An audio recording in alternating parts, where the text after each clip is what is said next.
Hello everyone, thank you for joining us for today's Quick Learn session on document libraries. So I'm really excited to share this with you today.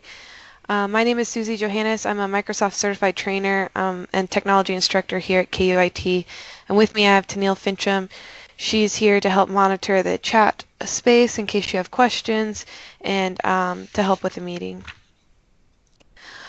I want to talk a little bit about what this Quick Learn series is. So this is the last session of our spring series. For this session, it's webinar based, it's presentation style where we're focusing on one specific topic. And for these, we're trying to schedule them around the lunch hour so that you could possibly attend from your desk and make it convenient for you. At the end of this session, I'll let you know about our summer series that we already have scheduled. And like I mentioned, Tennille is going to help facilitate the questions. You're free to ask a question at any point through the chat, and we'll also take a few breaks for questions. You may have noticed this, but I am recording this session so that we can post it on our website afterwards, and I'll make sure you have a link to that recording in case you want to refer to it. Just a few Skype for Business best practices if you haven't joined one of these meetings before. First things first, it's best if you have your window maximized, especially as I'm sharing my screen. That will make it so that you're able to view that screen as large as possible.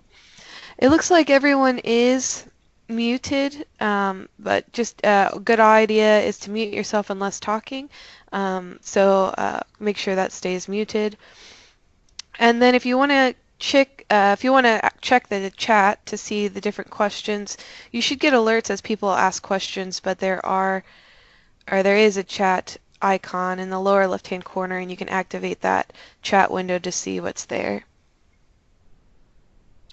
So we have a lot to cover today. We're going to be taking a deep dive into document libraries, but in order to do so, we have to kind of work our way through some overviews. So we'll start off with an overview of what myCommunity is. We'll start off with an overview of what my document libraries are. We'll talk about these key concepts that are built into these document libraries and to myCommunity. We're going to talk about basic competencies and intermediate competencies, so things we're grouping into those categories. And I won't go through every one, but I will kind of discuss what we consider to be grouped in that area. And then hopefully we'll have 20 minutes or so to really get into a deep dive to talk about things like versioning, settings, history, different types of columns, some simple workflows, content types, document sets, and content organizer drop-off. And then at the end we'll talk about how to get started, plus some words of wisdom for getting started using document libraries. A big thing here I want to say is that I don't expect that you all are at the stage where you're ready to put some of these things in action, especially when we're talking about workflows or site columns or document sets and that type of thing. But it is, the purpose of today really is just to give you an idea that these things exist. As you're thinking about planning your site and how you want to use it, it may be helpful to know that there's this built-in functionality available. And there is, a learning curve to this whole thing. So if Tennille and I look back at our learning path over the past year with myCommunity, it's pretty incredible how many different kind of levels we've gone to in exploring what's all there. So first things first, what is myCommunity? myCommunity is the branded name we've given this service. The service is built on SharePoint Online technology. So if you're searching for things, oftentimes you can Google, what you'll be Googling is SharePoint Online 2013. What it allows us to do is to have a powerful set of tools for information sharing and collaboration. And it does this, it provides this functionality through different types of sites. These sites, they provide the place where we can capture and share ideas. This can include documents and document libraries, but it's certainly not just limited to documents. So document libraries is usually one of the first things that people really latch on to, but definitely not limited to just that. With your sites, the access is role-based and permissions are able to be controlled on different levels. Um, and since we are talking about document libraries today, most of the time you will access myCommunity through a browser. But if we are working on documents, chances are if you've worked on the document before, or in other cases, you can access those right through your Office desktop software. So you won't have to always go to the site, open a web browser, that type of thing in order to find those documents. And the documents that you have in common with others or that you're working on, they also show up other places. So one place is Delve. You might see that tile if you click on the app launcher when you first log in. You might see Delve. That's one place where you can see documents that people are actively working on. So I mentioned that myCommunity works through these different types of sites. The main types of sites are my sites, community sites, and team sites. So my sites, those are personal sites. Every student, faculty, and staff person at KU has their own my site, and it's really the container for all of your personal resources. So your my site is what kind of holds your personal OneDrive for Business cloud storage space. It's also what holds your About Me page, so you have kind of a LinkedIn type About Me page where you can present skills, projects, that type of thing. And it's also what gives you access to Office 365. There are these sites called community sites. Community sites are usually places that include people from all over KU that are brought together by a common topic or interest. Those community sites can be open or they can be closed. So an example of an open community site would be the Teaching at KU site. So instructors from all over KU can go there to collaborate. A closed site would be something like, I think the Staff Senate has a closed community site. So senators from all over the university can go there, but it's only open to those senators. Last, team sites. That's what a lot of people think about when they start thinking about the usefulness of these different types of sites. With team sites, we usually think of those as organization sites. And that's really where we're going to be focusing on today. So document libraries are often always included in every type of site that's under team sites. They can be included in community sites, but really what we're going to be focusing on are different applications that would be used in an organizational or team site. This high level of organization, it is also how we have categorized it within our system. So what we'll see here is, or what you might notice is that the URL will change based on where your site is at. So if you're working on your My Site, the URL starts something like kansas.sharepoint.com/personal/your online ID. Community sites will be /communities, and then teams/teams. So they are kind of in different places. And with that, we'll talk a little bit more about access, but under your My Site, under OneDrive, that's the only place where you can share with people not at KU. When we talk about these team sites and these document libraries, those documents can only be accessed when they're stored there by people who have a KU online ID and password, and we'll talk more about what that means. So drilling more down into team sites, talking about how you get started, it starts off by requesting a top-level site from KUIT. When you request that top-level site, you specify a group of site owners, and so then we notify you that your site is there and what the URL is, and usually you tell us what you want it to be. And then once you have those site owners you specified, they can start adding things to the top-level site, and then they can start creating subsites. So they can start creating the basic architecture of these different sites that your organization will use. Each site and subsite can have different functionality. It can be customized. So drilling down to a site or subsite, they can contain lists, libraries, usually always a notebook, a calendar, different web pages. So this isn't limited to just this. These are some of the most popular things. And you can also have multiples of these. So most of these items are considered apps. You can add multiple apps multiple lists, multiple libraries. And it's fully customizable, so you can change the navigation, you can change what's included, all of those things. So kind of bringing it all together, the teams area is where many of you will have your top level site when you're creating that site for your organization. So the URL will most likely be kansas.sharepoint.com/teams/ your top level site. So for us at IT, it's IT. And then from there, you'll have elements included on this top level site, but you may also start to break out into other subsites.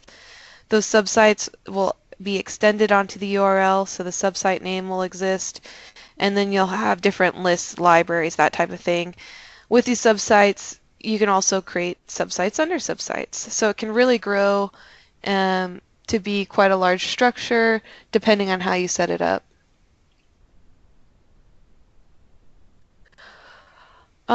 I'm just going to talk a little bit about document libraries and then we'll take a break for questions.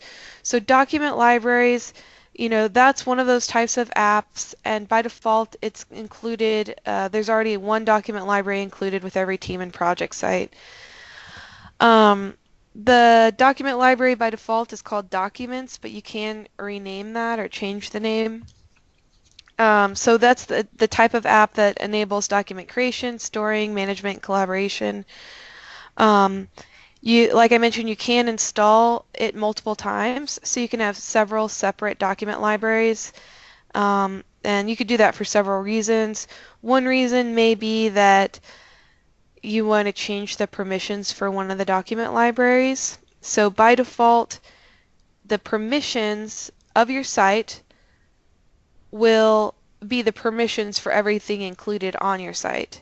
However, you can break those permissions and create unique ones at the library level, the folder level, or even the individual item level. Permissions are tricky. We're going to talk a lot more or a bit more about that.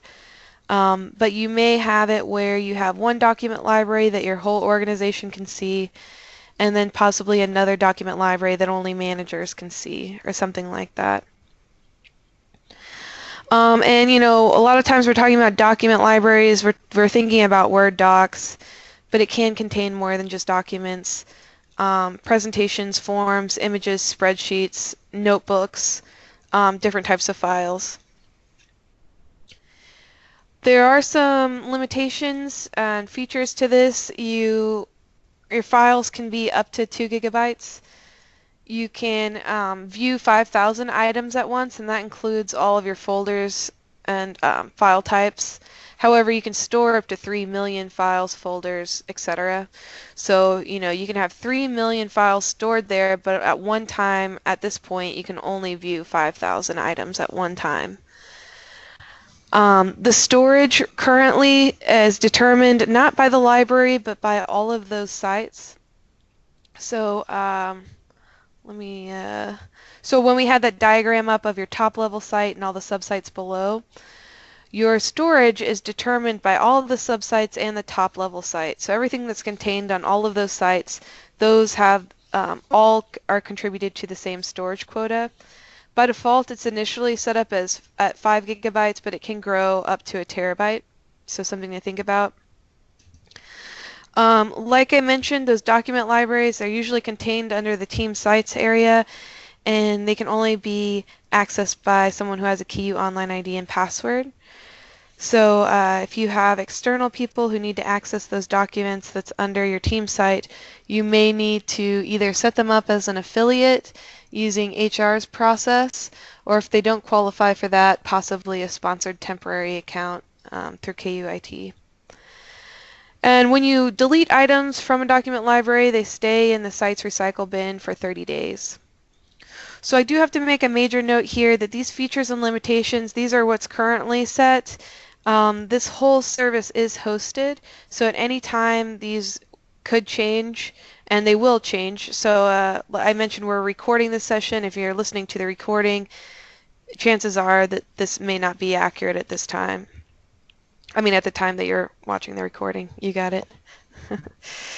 There are some other types of libraries, so we're going to be talking about document libraries, but there's form libraries, wiki page libraries, picture libraries, a bunch of different things. So with that, I'd like to pause and just see if you have general questions about myCommunity sites or document libraries before we actually get into looking at this.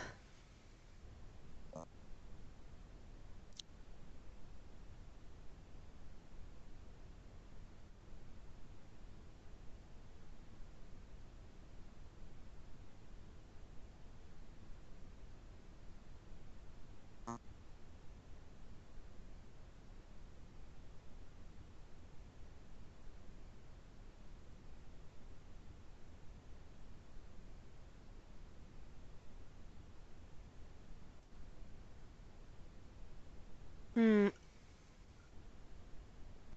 I'll start with Michelle. So, can you have the same document saved in two different team sites? I'll have to double check on that, but I would guess no. Um, if you needed to refer to one document, you may link to the document maybe from the other site, or you could copy it to another library in another site, but I don't believe that technically the same exact document can exist in two places. Um, oh yeah, and Delve. Yeah, Delve is something that we mentioned. Delve is one of the different areas within myCommunity that's located with your personal site, your My Site, where you can check different things. And it's kind of what displays or kind of as around your About Me page.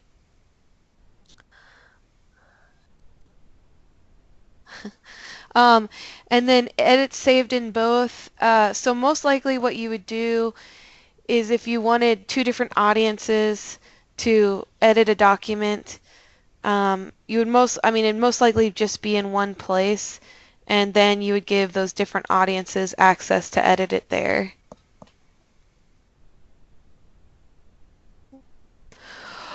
All right, so let's get into a little bit of these key concepts. So as we go, I'm going to demonstrate these, but these key concepts are things that you kind of have to get under your belt in order to work with these different document libraries and with lists in general.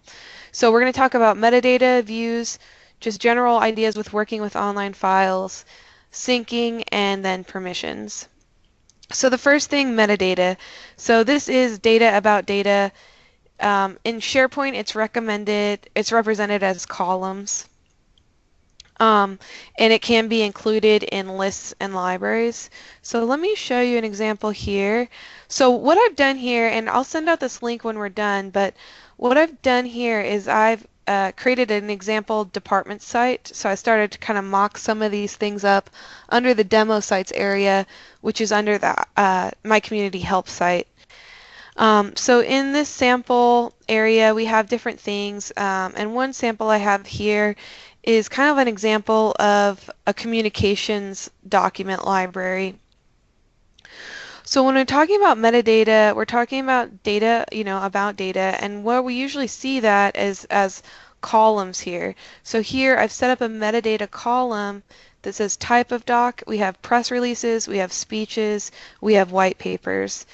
The service that's associated with these different documents, we have that, the person who requested it, there's a version, there's the status of the document, so some are draft, some have been reviewed, some have been approved. And then this workflow has to do with workflows. But some of these I've set up, some of these come by default. And so basically with metadata, what we think about is in a traditional organizational structure on your shared drive, in order to organize these different documents, what we'd probably have to do is create folders. So we'd create a folder and we'd create folders within folders to create kind of a tree structure for our files. And in doing so, that tree structure probably makes sense to the person who set it up, but it might not make sense to everyone else or the person 10 years from now who inherits that file structure. And the other thing too is that it's kind of limiting. So in the example I had here, you know, in a traditional file share, I would probably have to decide, well, am I going to store these press releases in a press release folder, or am I going to create a folder for Service Alpha and store them there? And then when it mentions Service Beta and Service Alpha, well, which folder do I put it in? And then it becomes really hard to say, well, can I see a view of all press releases if I've associated them and put them in this folder with service? So this idea of metadata and columns makes it a lot more flexible. So now instead of having folders, what I can do, well, one thing is like almost like an Excel feel. I can sort them different ways, and I can also filter them right here. So I can say I just want to see press releases. So I can start to filter by the metadata columns. The other thing I can do, or maybe I want to say only the items that have been approved. And do that. So here I have two filters. Let me clear this one so I can see all of the communications that have actually been approved. So I can do that on the fly, or I can also set up what are called views to view those by the different, by status. So here's everything that's in draft, here's reviewed, waiting to be approved, or by type. So here, I've set it so that these little groupings aren't expanded by default, but I can expand here and see those types of things. Or I've set up another view here, just Service Alpha. So here I can see all of the things that have been tagged with Service Alpha. So that's kind of a big deal. It makes it a lot more flexible. You can set up those columns to note things like subjects, categories, status, document owner. That document owner thing is a little bit tricky sometimes because you don't know who is the actual kind of owner of that information or who you should check in with questions about the document, but here you can do that. And there are some columns that are already set up by default. So let me just click and let me touch on both of those things. So one thing here we see, because I'm using Internet Explorer, so this is a Windows-only Internet Explorer feature, I can see the last person who modified it was me, and I see my presence here in Skype for Business, and I can message me, I guess. But so there's that. But also, there's different columns that are already set up by default. So modified, that's one that comes by default. Modified by, that comes by default. So let me skip to this. This is a different document library I set up. So these are the three columns that you see initially: name, modified, modified by. But there's other columns that are set up by default. I'm going to come in here and just modify this view. Just to show you, I can include some of these other columns, like maybe file size, version, maybe I want to see created and created by. So here now I can see, the file size, the version. So I didn't have to set any of these up, I just chose to make them viewable. So I can see not only when it was last modified, but also when it was created. And for these, I didn't modify anything. I just dumped them all in here. So that's a little bit on columns, and now we're going into views. We talked about views and how they're used as different ways to filter or organize items in a list or library. You can make those views public. So in that last case, those were all public. Or if there's a subset of documents that only I want to see, I can create a personal view just for myself. So when I go to that area, I can just see the items that pertain to me. And the default view, it usually begins as all items. But there are, you can set a new default. So here all documents is the default, but I could always come here, say create view, and then I have different options. So for here, let's see, I'm going to choose a view type. I'm just going to choose standard view. And I can, do different things here. So I can give the view a name. Maybe I want to make this one a personal view, so I can do that here. Maybe I just want things to be sorted by modified by date, and that's the only thing I want to change. So I can do those things here, and now I have that test name, and that's a personal view, so only I see it. So one way you can set a view is that way. There's other options as well. So with your views, you can set them to filter, to sort, to group things. So let's see. In this case, I've, chosen to group them by status. And so that's grouping them by the column com status that we don't even see here. That's not necessary because we have it here. In this case, I've grouped it by the type of doc. But in this case, what I've done is I've just created a view that filters down to only things that have service alpha as an associated service.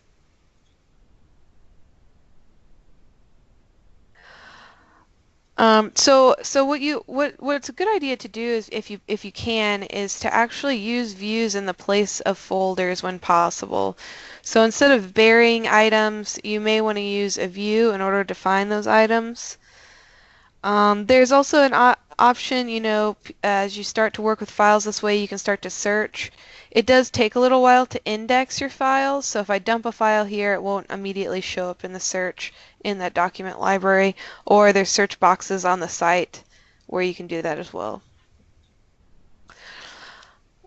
Talking a little bit more about editing or working with files online, this is a game changer for us at KU because we haven't really had this option before. So when we're working with files that are stored online, either in a document library or even in OneDrive for Business, we have two options for editing. The first, we can always edit the document using the online browser-based version of that software, and there's no need to save. So it's just saving as we go.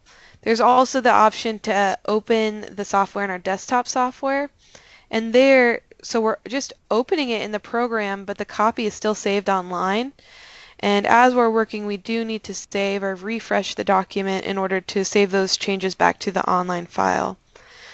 With those documents, we do have the ability to co-author, which means to be in the document at the same time as others making changes.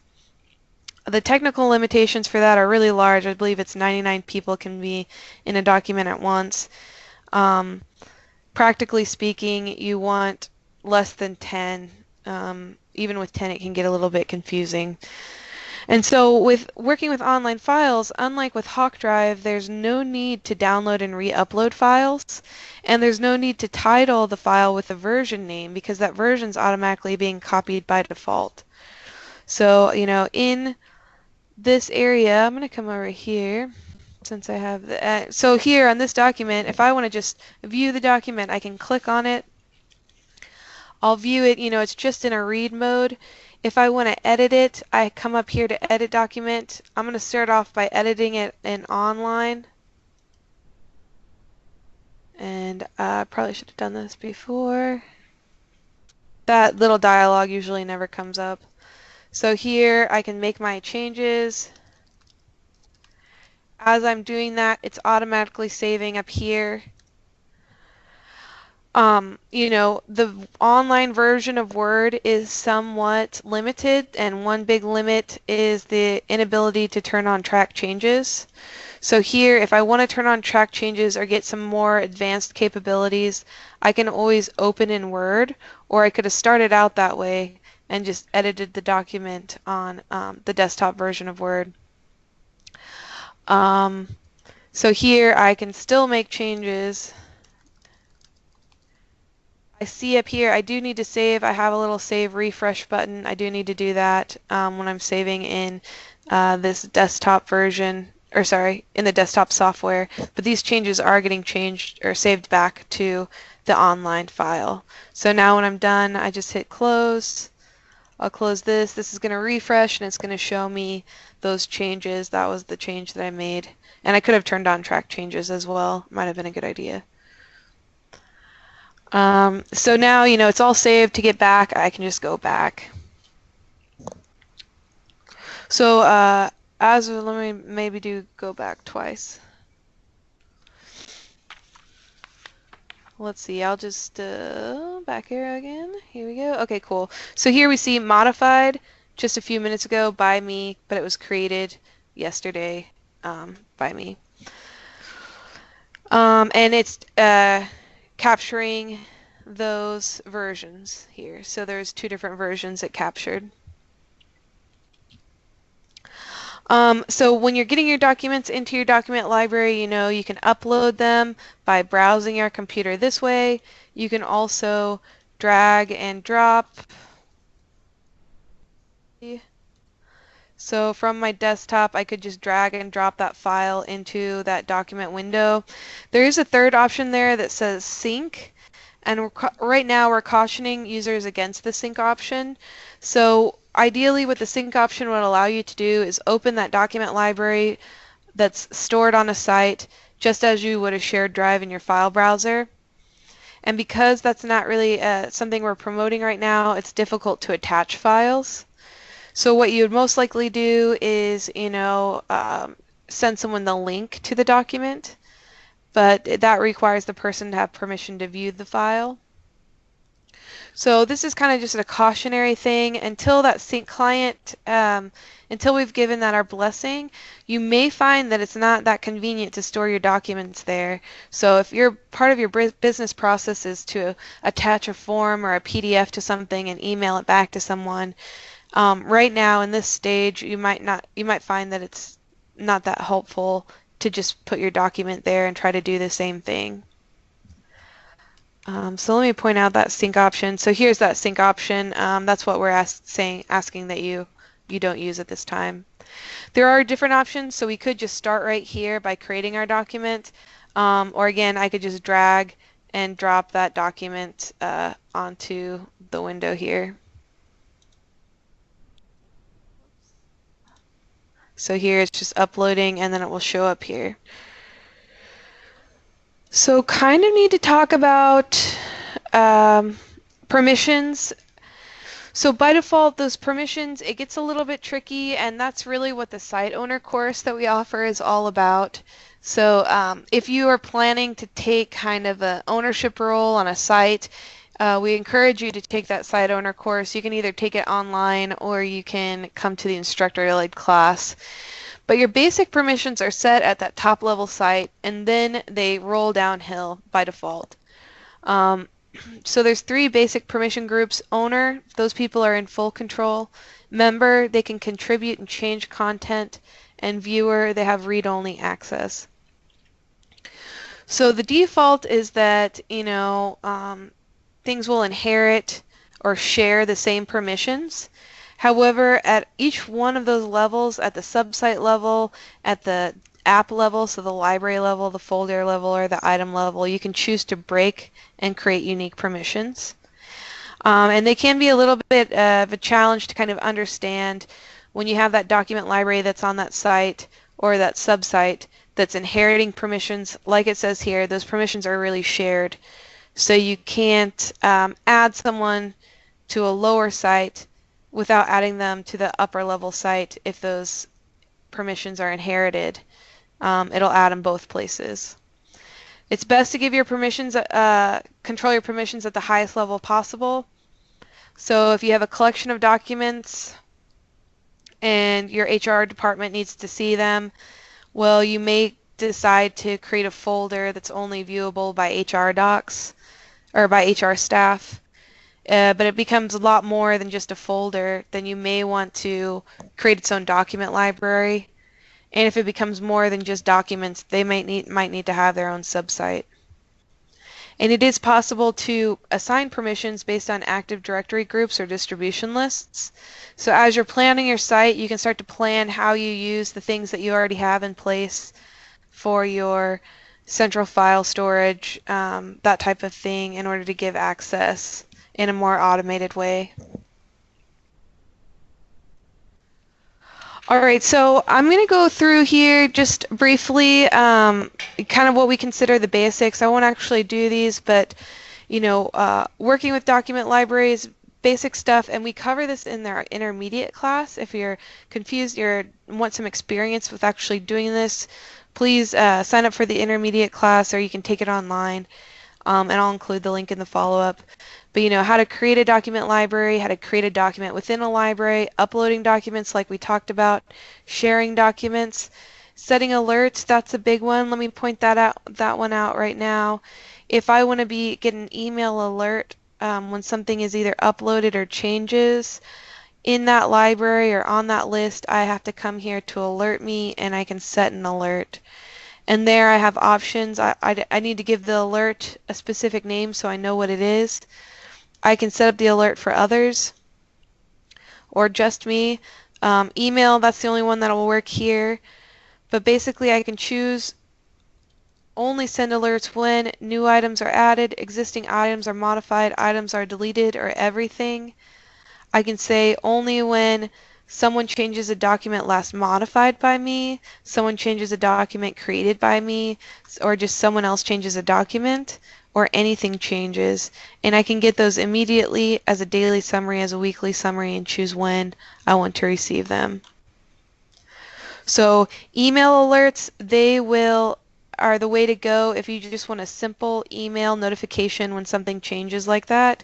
They're also a way to drive people back to using the document library. So that was a great point that Mason Powell pointed out to me, is if you set alerts for others, they begin to get notifications that things are being used here, and it becomes more apparent to them and drives them back to the document library as their repository. Also, talking about opening documents and how you organize documents. Currently, without using that sync feature, the only other option now is to use Open with Explorer, and that's a function that only works for Windows users using Internet Explorer. So that's a function that doesn't work for Mac users. For Mac users, if you need to organize these files, you'd probably need to download them and re-upload them in your organization plan, or however you want to organize them. So those are kind of the basics. Again, sign up for the intermediate class if you want experience doing that. Kind of intermediate topics when working with document libraries: creating columns, editing item metadata using quick edit, creating views, checking out documents, checking in documents, viewing the version history, restoring previous versions, and then breaking permissions, creating unique permissions. So let me just hit on that a little bit. And again, some of these things we cover in the intermediate class. With ideas like creating a column, there's lots of ways to do that. Here, if I expand the list tab, I have create column. I can also go into the quick edit mode. So with a quick edit mode, I can go in there and I can change the metadata fields for the ones that I want. In this case, I haven't set up any, so I don't have any, but I can also create columns this way. So maybe I want to say person or group and have this be the owner, so the document's owner. Now I can add in people at KU to be the different owners for the different documents. So that's a quick way to add a column and to add metadata. In creating those views, one way to do it is just click on the ellipses and say create view. You also see those options up here, create view. So maybe I want to create a view that's a personal view and it's just the documents I own. So Susie's docs. I might just say create a personal view. I have a lot of options here for things that I want to see, but I'm going to just filter down to where, and does it have it? Owner is equal to. I have to remember how that's presented in order for that to work. So options there for creating views, and now I just see my docs where I'm the owner.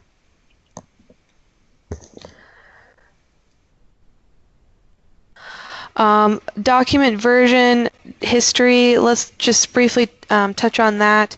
By default, versioning is already included in all of our document libraries. To see that, you can click on the ellipses to find more options. Here I have to click on ellipses again to see version history, or maybe more simple, I don't know.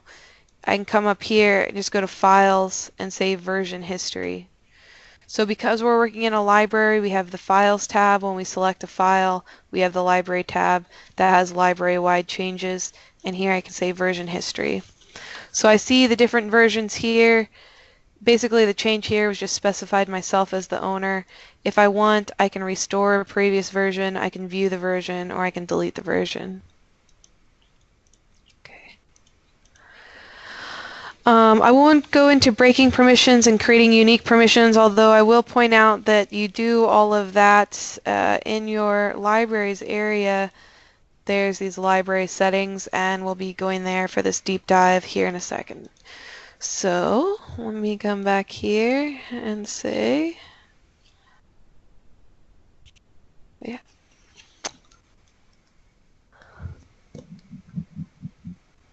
How far back does a restore option go? That's a good question. Let me go now into the version history and we'll talk more about that. So those versioning settings are set, you can view those on your library if you click on Library and Library Settings. So here I see the different settings areas are here at the top. If I click on versioning settings, then I start to see those. So by default, these are the default settings. It'll say create major versions, so that's where we're getting a version 1, 2, 3, 4, and by default it's keeping 500 versions. So it's not necessarily like a time as far as it goes back that I understand, but it'll capture 500 major versions.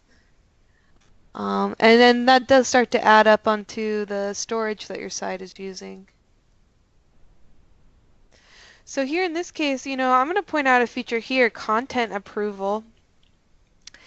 So this is different than a workflow. It's different from a few things, but here it says just what it says. Specify whether new items or changes to existing items should remain in a draft state until they have been approved. To show you kind of what this will look like, and I'll switch back and forth to this, on the sample department site, I created a policies and procedures library. And so here what I have are, let me go to all documents. I have all documents that all the different policies and procedures that have been added here. And they're at different stages, draft, approved, draft, approved. So with this, what you can have is that someone who is who either has editor or most likely it'll be your site owner will be the person who approves the items. So by default, this is turned off. If you had a more formal document library that it's going to be shared with a lot of other people, you might say yes. In most cases, you'll leave it as the default. I'm going to go back to yes. We have the option here to create a version each time you edit the file. So by default, major versions is always turned on. If we want to, especially if we're using the content approval, we may want to create major and minor versions. So with this, the minor versions are the 0.1, 0.2, and so on. They're considered drafts. And then once it reaches a final point, someone can publish it as a major version. And this can either happen as the approval, or if you didn't have this, you could just say publish to major version. So, we can specify how many drafts we want to keep here. So we can keep a lot, For this, I might change this, depending on what kind of documents you have. I might just say the last 10. And then here's another interesting feature, draft item security. So here it says, who should see draft items in the document library? So what it's saying here is that any user who can read items would be able to see those documents when they're in draft. Only users who can edit items can see those versions when they're in draft, or only users who can approve items and the author of the item can see the items when they're in draft. So this is kind of an interesting one that I've set up with this policy library. So here on this policy library, I can see everything. And let's see. So there's a bunch that are in draft, there's a bunch that are in approved. And then here I've logged in as a demo account. So in this account, the person has less access, but the person here, they can only see those 2 that are approved. So could be a good option for something like this where you have policies and procedures. You may have maybe even break permissions to this library so that the owners are the ones who would be responsible for approving, and that anyone, whoever needs to edit could come in and make revisions as they see fit. So that's all built in. One of the capabilities here with content approval and this draft item security. Requiring checkout, that's another option here. With document checkout, what that means is that one person can check out the document, and when it's checked out, only that person can edit the document. Document checkout disables the ability to co-author or to be in the document at the same time as someone else. So in most cases, I would say you'll probably never want to say require checkout. The only option is if you had a really formal review process, you may want it so that people can't be in that document at the same time. I'm going to click OK. One more note, this just requires it. Document checkout is able at any time, so I'll just click OK here. So with that, we went into the versioning settings and we looked at some of those possibilities, and those things are just built in.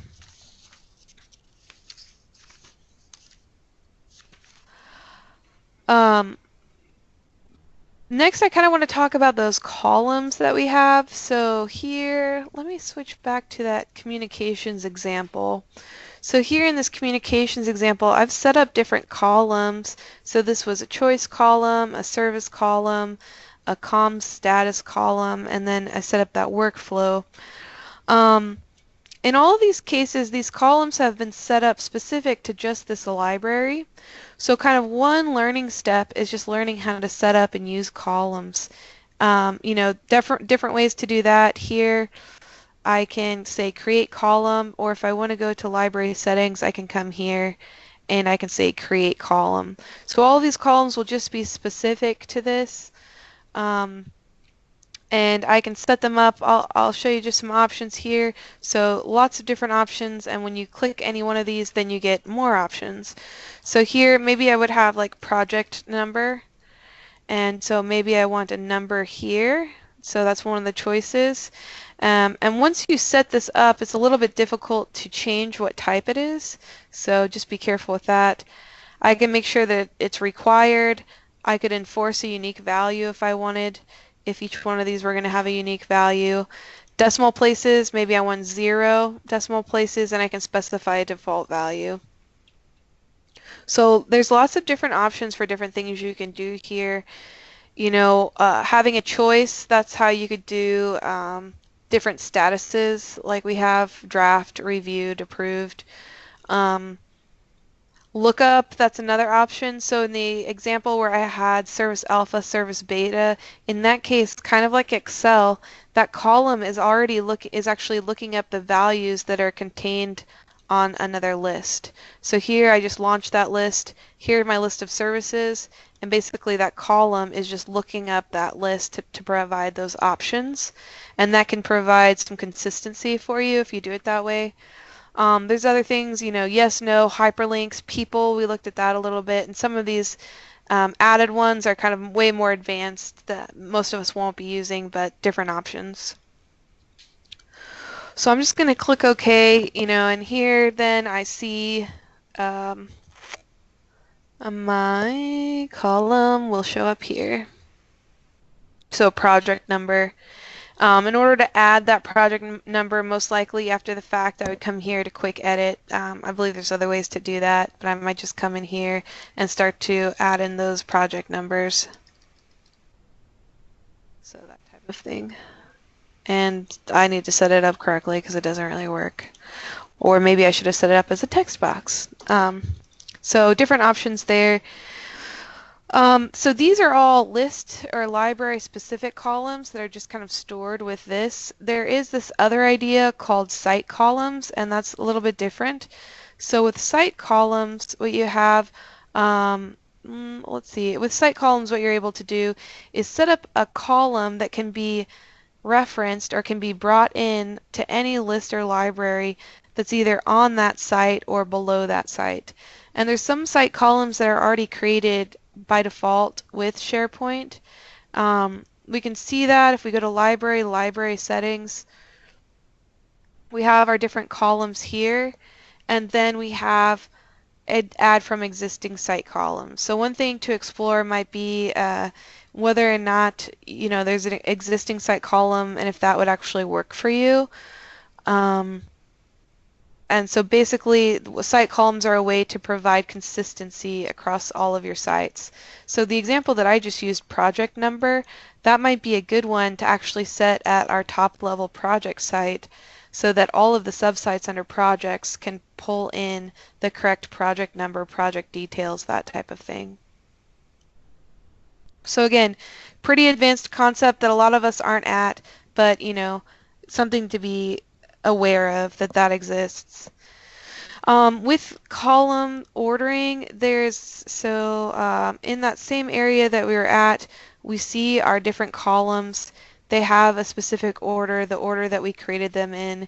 If we want to change that order, we can. So we can change that, so maybe requester is first or something like that.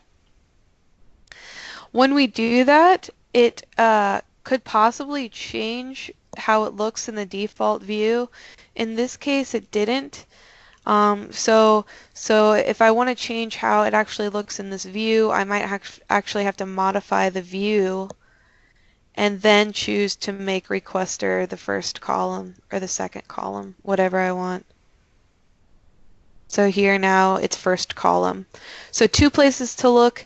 If the order of your columns isn't what you expect, you may need to check the column order, or you could possibly just change it in the view. So really getting into some more advanced stuff, looking at basic workflows. So with workflows, what you're able to do is kind of pre-program in a list of actions you want to take place on a document. Again, it's a little bit more advanced than some of the things we've been talking about. They're meant to save you time and effort. That said, it can take some time to set them up. So you usually have to gather the requirements of what you want to do, set it up, test it out, make sure everyone's on the same page about how you're going to do this new thing. In order to set them up, you have to have the ability to manage lists. So most likely that means you're a site owner. An example of some workflows, a very simple one would just be maybe an approval workflow where people get emails when it's time to go review and approve a document or something like that. So I'll show you one that I've set up. I'm not actually going to walk through how to set up because we don't have enough time, but here, like I said, there's the workflow here. When something gets submitted to be reviewed, I will see that here, and I also get an email that says a review task has been created. To complete this task, review the speech, perform the activities, open the task button to mark the task as complete. So some pretty basic stuff you can do there. It can get way more advanced, way more complicated. I've never set anything up like that, but this was all done on this library, just to point out where you go. Here, workflow settings. I could have said add a workflow, but I can see all the different workflows here that I have associated with this library. So here's the one that I created, communications review workflow. A couple more things here. We talked a little bit about alerts. So alerts can do that same kind of emailing without setting up a workflow. So if it's just an email you want, that might suffice. I do want to talk a little bit about content types and this content organizer, just to mention that these things exist.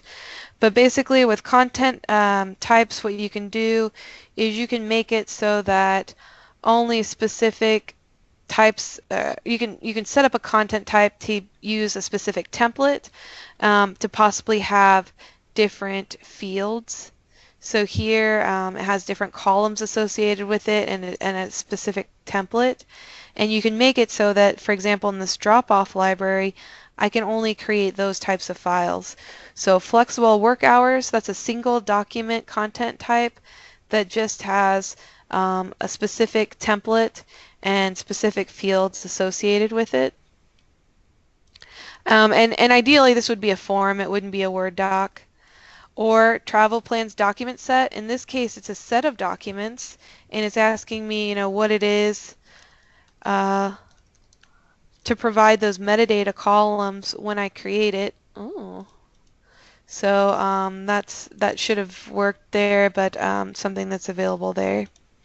So with content types with document sets, you can start to provide some consistency and provide kind of some ready-to-go templates that are already set up with the columns and maybe even the document template type that you want. And then finally, the drop-off library here, that is a built-in feature of SharePoint. It takes some time to set up to kind of understand. A few things to note is once you drop off a document, usually what happens is it gets sent to another folder where it can be processed. However, it still will remain usually in the drop-off library. So in order to set up a drop-off library, you may have to set up an additional workflow in order to have it work exactly the way that you want. But I thought I would mention it just as you're thinking about planning your site that it is available. All right, so I'm going to wait for questions at the very end. I just want to talk and say, right now to get started, if you don't already have a site, I would say create a small work group with the people who will be responsible for managing that site within your office. Learn more together, so it's kind of a journey, and by all means take some classes or read online, however you best learn to find out more. You may need to brainstorm to figure out what you're doing now, and not only that, but how this could change what you're doing and improve it. You may want to request a site, so you can find that button. I'll include it with the follow-up email, but you can find it on the myCommunity homepage. And then we do have a SharePoint analyst who can help advise you on that sort of thing, so I definitely recommend that if you have questions. Tips for starting out, you want to start out small. Don't just drag everything from your group share to this new site. You want to rethink how you're doing things, and most likely you might want to purge some things that you aren't of use anymore or that are outdated. And so when you're doing that, you don't want to just drag everything over, but instead you want to really think about how you can use that metadata to start organizing your documents in a way that's meaningful and flexible. And then, of course, getting on the same page with everyone so that everyone's going to be using the document library, so it'd be a good idea to have everyone on the same page about what you're going to be doing. We do have training opportunities, so you can find all of our workshops at workshops.ku.edu, or I'll send you the specific links to the online resources. We do department training, so if you want us to come to speak to your group and do a training on some of these topics, we can do that. And we do have some time for decided coaching. If you want to, I'll make sure to include these links in the follow-up. So just, what we have coming up this summer, we have Skype for Business tips and tricks, advanced topics. We're getting advanced in Word 2013. We're going to talk about interactive PDFs and how to create those. And then to be determined, but we're going to talk about some Excel advanced features. So I just want to pause here. You're welcome to leave if you need to leave for lunch, but I'll take any final questions if anyone has them.